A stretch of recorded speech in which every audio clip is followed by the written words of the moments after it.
Assalamualaikum warahmatullahi wabarakatuh. Nama saya Sahariska Lingkurnia, saya dari kelas 2A PGMI. Di sini saya akan mempresentasikan materi yang berjudul yaitu negara dan konstitusinya. Selanjutnya, pengertian dari negara.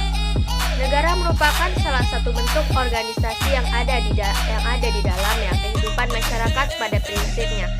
Setiap warga masyarakat menjadi anggota dari suatu negara dan harus tunduk pada kekuasaannya. Negara, karena organisasi negara sifatnya mencakup orang yang ada di dalam wilayahnya. Yang A, pengertian bangsa dan negara. Bangsa dan negara memiliki kaitan yang sangat erat satu sama lain menurut Ersen-Lenan. Seorang guru besar Universitas Sorbonne, bangsa adalah suatu kesatuan solidaritas persatuan yang terdiri dari orang-orang yang saling merasa setiap kawan dengan satu sama lainnya. Sedangkan menurut ahli yang kedua, menurut Virjono Prodojodikoro, negara adalah salah satu organisasi di antara kelompok atau beberapa kelompok manusia yang bersama-sama mendiami suatu wilayah tertentu dengan mengakui adanya suatu pemerintahan yang mengurus tata tertib dan keselamatan sekelompok atau beberapa kelompok manusia. Selanjutnya,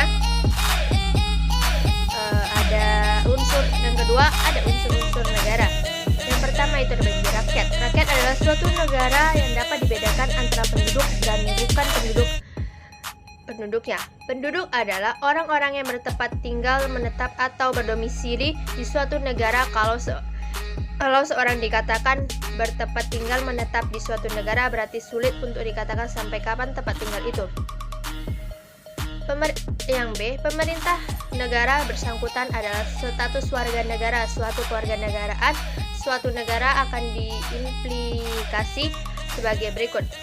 Yang pertama, A. Hak perlindungan diplomatik di luar negeri merupakan hak kewarganegaraan. Yang B. Kewarganegaraan menuntut kesetiaan dan salah satu bentuk kesetiaan tersebut adalah kewajiban melaksanakan wajib militer. Adapun yang ketiga yaitu wilayah dan batas-batas tertentu. Wilayah adalah wilayah suatu negara, pada umumnya meliputi wilayah daratan, lautan, dan wilayah udara. Walaupun ada negara tertentu yang karena letaknya di tengah benua sehingga tidak memiliki wilayah lautan seperti Afghanistan, Mongolia. Sedangkan batasan-batasan wilayah ini dibagi menjadi 3. Yang pertama yaitu batasan laut teritorial, laut yang merupakan bagian wilayah suatu negara dan berada di bawah kedaulatan negara yang bersangkutan. Yang B, batasan landasan kontinen. Dasar laut baik dari segi geologi, morfologi merupakan kelanjutan dari kontinen atau benuanya. Sedangkan yang ketiga, zona ekonomi eksklusif atau ZEE pada tanggal 21/1990 Maret. Pemerintahan Indonesia mengumumkan zona ekonomi eksklusif batasnya adalah 200 mil dari garis dasar laut bebas. Yang keempat yaitu ada juga pemerintahan yang berkedaulatan. Kata kedaulatan artinya adalah kekuasaan tertinggi, demikian pemerintah yang berkedaulatan artinya pemerintahan yang mempunyai kekuasaan tertinggi, kekuasaan yang tidak ada di bawahnya kekuasaan lainnya. Yang kelima, ada juga sifat-sifat negara. Sifat-sifat negara yaitu sifat-sifat negara umumnya sepakat untuk mengatakan bahwa negara memiliki sifat memaksa, monopoli, mencakup semuanya. Sifat memaksa adalah bahwa negara memiliki hak atau kewenangan untuk memaksa berbagai peraturan yang dibuat untuk ditaati seluruh warganya.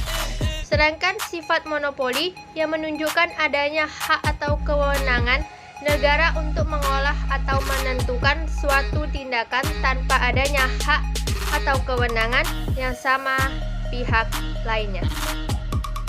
Yang ketiga, sifat mencakup semuanya. Dengan sifat ini maksudnya bahwa kekuasaan negara berlaku bagi semua orang di wilayah negara yang bersangkutan.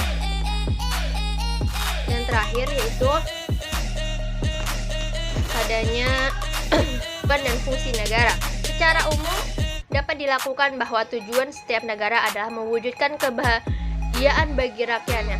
Walaupun kenyataannya juga menunjukkan adanya pemerintahan yang bertindak sewenang-wenang terhadap rakyatnya sendiri.